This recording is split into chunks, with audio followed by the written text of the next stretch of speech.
Hello, beautiful. Hello, handsome. So we just got back from Tinley. Amazing trip. How many times have we been now? It's been 4 times. I think four Wait, times now. minus COVID, which means you got to times 2, subtract 3.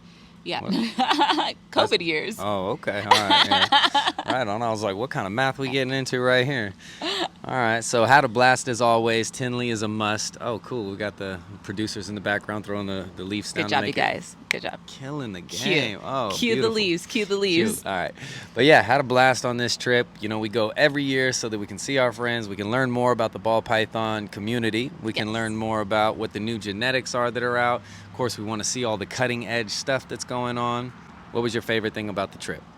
My favorite part about the trip, per usual, is seeing straight fire reptiles. Oh, that's what's always up. going Yeah, to be you and the Wesley, no favorite doubt. part about coming to Tinley. And then I always love going and seeing the new genes that I haven't really heard of, the combinations that are out there. What about you?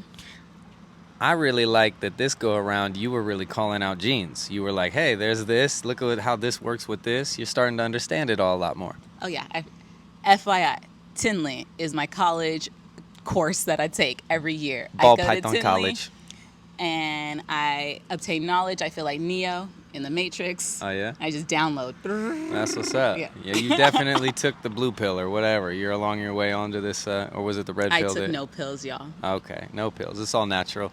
But it's always a blast. We get to see all the breeders that we admire, friends of ours that we've built over the years. Always Troy, Best Dressed Balls, one of our absolute favorites. Yes. We go on and on of all the people, but just always got to give Troy love. He was open-armed right from jump, and we ended up picking up some snakes from Troy as well. We did. Troy's like big brother vibes. I Yeah, love coming that to is big see bro. him.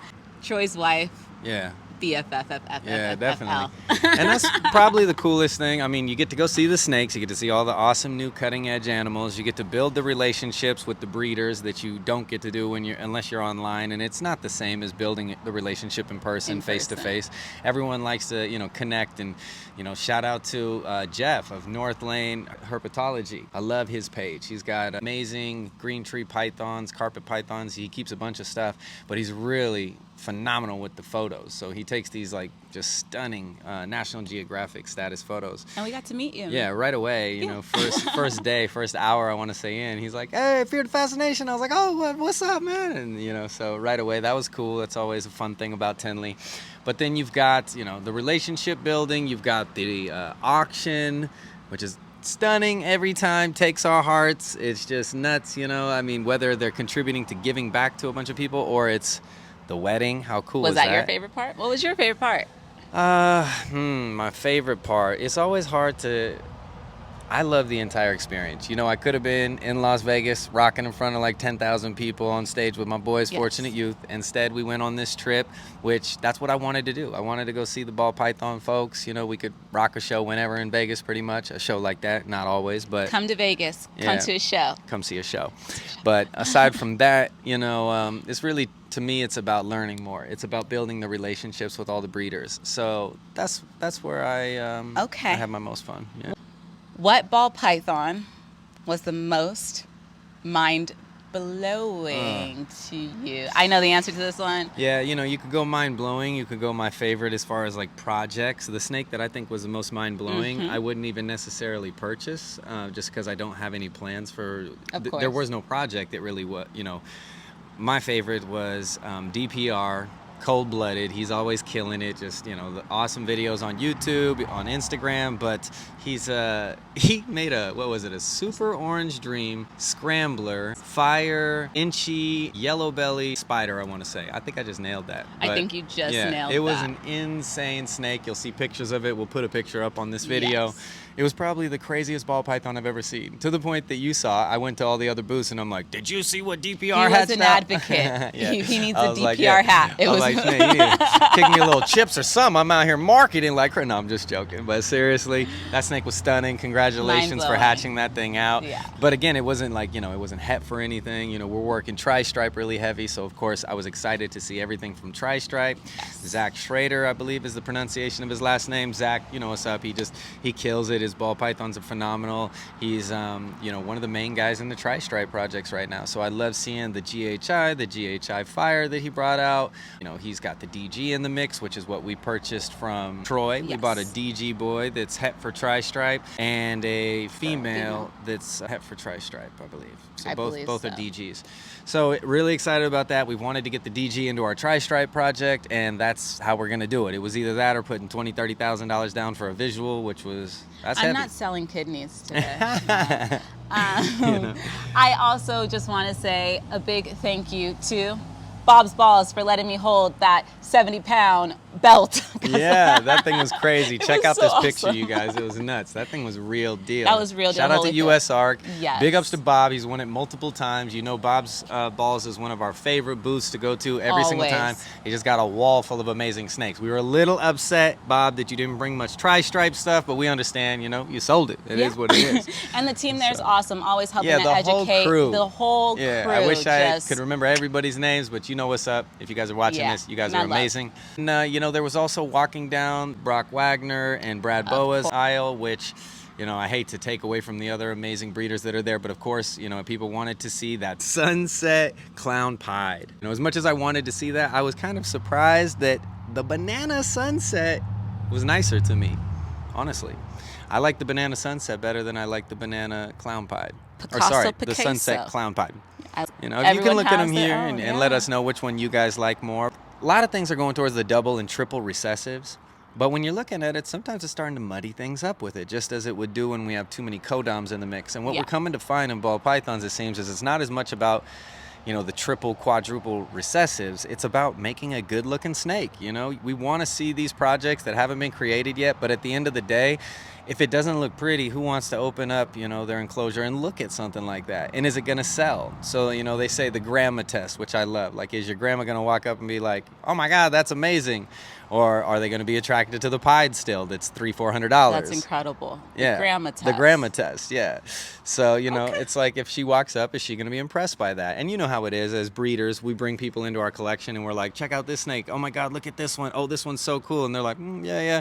And you open up like an albino or a banana or a pied. And they're like, oh my God, they lose their mind. It's just, the most amazing snake that they've ever seen. Literally reminds me of when Christine came over. We're showing her snakes, terrified. We bring out the Suma, and her mind is like, oh my gosh, fair enough. So the Suma beautiful. Is stunning. But, as a dark snake, with people being so new to snakes, you would think that they would have more apprehension and would like a bright yellow. Yeah, I suppose. They always love the white snakes with blue eyes for sure. But not to get too far off from Tinley, let's tie it back into that. Is another snake that was one that was really big for people to see was Justin Kabolka unveiled the DG Hypo Sunset, I want to say. I believe that's what it was. I might be wrong. I know it was Sunset in the mix, and with Justin, it's most likely DG Hypo. So, that thing was absolutely phenomenal. Again, though, I would pick almost any other snake on the table as far as the way that it looked versus that one. And not to take away from it, Justin has flawless snakes everywhere. And so does Brad, and so does Brock. Oh, yes. But it's preference is key. You like what you like. Yeah, he brings us, where Justin really kills it, where Canova kills it, I feel, is they bring a small amount of snakes instead of a large amount of stunning snakes. Because when you have so many, it is a bit overwhelming. It's like, as much as everyone's looking at all the crazy stuff Bob's Balls had, I got stuck on this spot nose chocolate cinnamon, I believe, or spot nose chocolate. Yeah, I think it was cinnamon. And I just had no idea that cinnamon was acting in clown like that. Like, it really was cool in the mix with spot nose and chocolate. It's tough when you have so many snakes, but Justin brings just a handful of snakes. Every single one of them is stunning, and there's a wide variety of color and pattern, right? So, there's something for everybody. I would say if there was one thing that I would pull away from Tinley, I would like to put more confusion in our project. How did I know that was coming? The whole time, everywhere we went, confusion. Why don't we have this in our collection? Why don't we have this in our collection? So, yeah, we talked with the guys over at, I believe it's the Ball Python Shed. Yes. Amazing. They're really great guys. They've got some killer confusion stuff. So, yeah, that eventually we'll get that. Because that's a codom. Cool. It's easy to tie in. You get a really cool, clown or some kind of recessive that has it in the mix. And then everything we breed would be their het, or you'd make a visual, and then you would pass that confusion on to half of the babies. You love them and confusion leopards. pies. Well, it's really, what was it? It was a confusion leopard spot nose, right? Yes, that's what it the was. one. That's what did it for me. And I was like, oh, that's stunning. that has to go. Yeah, and in then, everything. oh my God, look at this confusion clown, this confusion Wookiee clown, and then this confusion Wookiee yellow belly clown. Absolutely nuts. I can't remember where we saw these, so if anybody sees these and remembers them from Tinley, drop it in the comments and let us know. But yeah, we can go on and on. There were so many amazing snakes. It's great to see. Reach out, reptiles. I mean, yeah, I'm not even going to start naming anybody because we're not going to be able to name everyone. Always great to see Reach Out. Always great to see Royal Constrictors. Royal Constricted. That's actually what I was trying to say. But lots of folks. So, I mean, yeah. we'd be, shame on us, JMG. Our boy. Oh, come Jeff. on. Jeff, that's my guy. Boom. Yeah, usually I get to talking to Jeff from, from the start of the show to Reptiles, the from end of Hawks. the show. Yeah, it's tough. He starts getting going and I'm just like, boom. And I always laugh because if anyone who knows Jeff knows he is so extremely intelligent. He might be the smartest person in the entire reptile community. I don't know, but he's up there, that's for sure. Because every time that I've spoke with him, I remember the first time I understood about 10% of what he had to say. But I loved it. I just sat there like, And then the second time I talked to him, maybe like 30, 40%. And I'm legit up to like a good 75 to 80%. I understand what he's saying. The Matrix download. It's downloaded. So you got to keep going to Tinley so that you can understand what the hell Jeff is actually talking about because he's on the next level with this stuff. It's amazing. Well, yeah, I had a blast at Tinley. Loved it. About time for a wrap up here soon. If you guys have never been to Tinley Park, NARBC Reptile Show, we fly all the way out from Las Vegas every year. It's right next to Chicago in Tinley Park. It's a suburb of Chicago. It's about a 20-30 minute drive from the airport there. And it's beyond worth going. Another thing we're going to end up doing, they've talked us into, is going to Daytona next year, it looks like. Uy, Miami. Or, We no. on our way, That's Daytona, Florida. We on our way. This has been a lot of fun. Let us know if you guys enjoyed this. We'll make more of these, but we just kind of wanted to get together, tap in, give you a little recap of Tinley. Oh, Dave Kaufman. Always great to see Dave. You already know. Yes. So, and then hit the subscribe button. Yeah. Costs you nothing. Yeah. I dare you. Double dog dare you to go follow our page. Yeah, definitely. Check us out on Instagram. We're not on Facebook right now, but we'll figure that all out. And yeah, we'll see you guys next time. Subscribe. Peace. Have a good one.